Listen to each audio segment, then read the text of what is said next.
If we put these two together, this one slide here is the most important, I think, of the presentation. It is what I would call the crystal ball. It puts together the 4 generations as well as the 5 building blocks and gives a high-level overview of what will happen as we move into the future. Now, keep in mind that these generations do not replace one another. They build on each other. So the fact that we may be in a 2nd or 3rd or 4th generation doesn't mean we've lost some of the aspects or potential of the earlier generations. They tend to build on each other. Let me just take and walk through a couple of parts of this slide. There's an awful lot of material here, and just in the interest of time, we'll be glad to answer questions that you want to email into the center or that we can enter into a dialogue outside of this video on the real interpretations and background. And we have some materials that will also be posted that will give you a little bit more reading to describe some of these different generations and the relationship to the different building blocks. But let me just walk down the first 2 columns because that's where the market really is today. This first generation focus on discretionary expenses I mentioned is a good start, but is not where we're going to end or should end. And classically, if you look down, what does this mean? The descriptions I've already laid out a little bit for you. Personal care accounts, it's an initial account only. $2,000 deductible with a $1,000 account. You use up the $1,000 account, the individual has to come out of pocket for the next $1,000 before insurance kicks in. That's where the concern is. It's only for the young and healthy. Wellness and prevention. Many of these programs out there in the first generation have made a very positive step by emphasizing wellness, so that certain activities of wellness activities, whether it's well child, well mother, mammograms, PSA tests, a number of items are picked up and covered at 100%, so that you don't have to go in as an individual into your account to pay for those expenses. You're getting them covered at 100%, and your account still remains for other healthcare needs that you would have outside of prevention. Disease and case management, many times these are now called condition management programs, because things like obesity are not necessarily diseases, they're conditions. And in a first generation model, it's more information.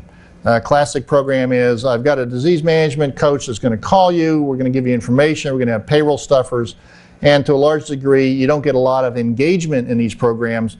And in fact, I think you tend to get a lot of passive aggressive, yes, I'll sign up, but then no real engagement by the consumer is entered into. So good start, but it doesn't reach the maximum or optimum number of members in any plan.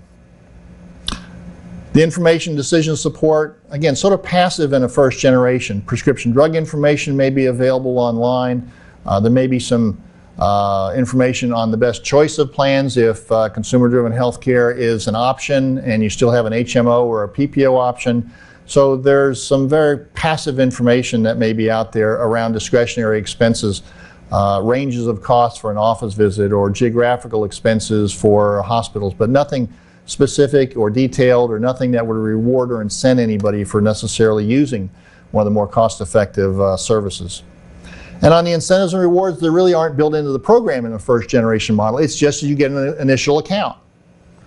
But if there are rewards, they're more in terms of cash or American Express cards or certificates to a department store, but it's outside the healthcare program. And yes, they can work somewhat, but they're not really integrated into the program. Now let's move and walk down the column for second generation, because that's where I think the market really is today and where we continue to push into a second generation models and plan designs. On the personal care account, we have not only the initial account, but we've got these activity additions for compliance with care, for following disease management protocols, for going to your offices, for taking your medication. So there's a lot of rewards or incentives. And the reason I'm saying that we're only partially into a second generation model is we haven't fully decided, and the technology is not there to determine what is compliance. What does compliance mean? Does it mean somebody saying, yes, I did go to the office visit, or is it checking the claims record to be sure that they went? Is it somebody calling into a disease management coach or faxing in some information? Or is it something more technical? We can't have a manual system to deal with the masses of people. It has to be something more technical where we know somebody has gone online, we're able to check that touch point, we're able to check a claim record or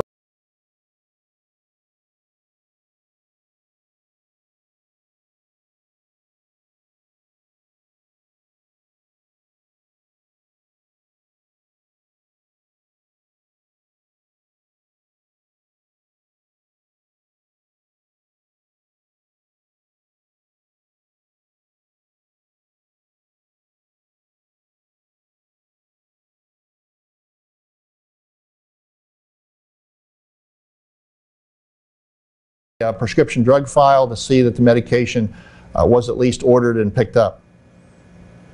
Those are the things that will add to this account balance so that we don't have a $2,000 deductible with a $1,000 account. We may have that as a starting plan design, but in fact the rewards or incentives might mean that we have a $2,000 deductible with a $2,000 account that's built up by the initial account being added to with these rewards. In the wellness, disease management areas, and even the information decision support tools in the second generation, it's all about taking these activities and encouraging the engagement of the individual in wellness activities, disease management, or even getting online and finding out what their options are by providing rewards or incentives to encourage that kind of participation. The bottom category in second generation is really critical to understanding how different this is than a high deductible plan. Because in the incentives rewards on a second generation model, I've identified something there in that box called a health incentive account. Now, a health incentive account is actually a version of a health reimbursement arrangement that we talked about earlier, where a health incentive account is attached to any plan design. You can take your traditional PPO plan design with a $250 deductible, and if you gave everybody what I would call a zero balance health incentive account, if you're in a first generation mindset, you say that makes no sense. You gave me an account balance, had no money in it, I got no value, there's no benefit, why in the world would you do that? But with a second generation mindset, you can see that what we've done is we've established a vehicle by which I can put rewards or incentives into this account that can build up. So I can start with zero, as well as with a consumer-driven healthcare plan, I can start with an initial balance. But under what I'm describing now, you can start with zero and build up with rewards or incentives.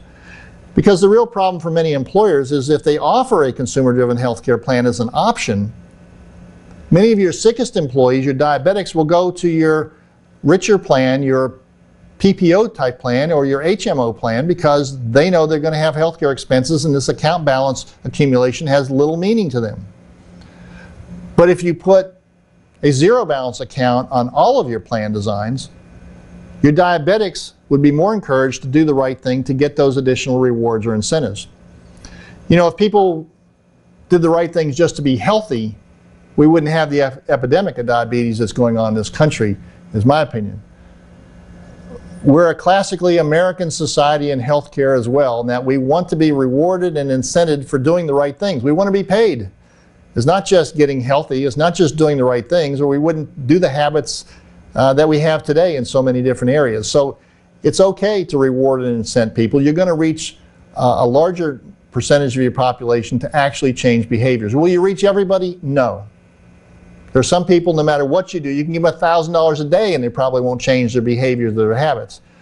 But the idea is not reaching everybody to change behaviors. It's giving them the choice and reaching the optimum number of people with new approaches like rewards or incentives, which we never had before. Let me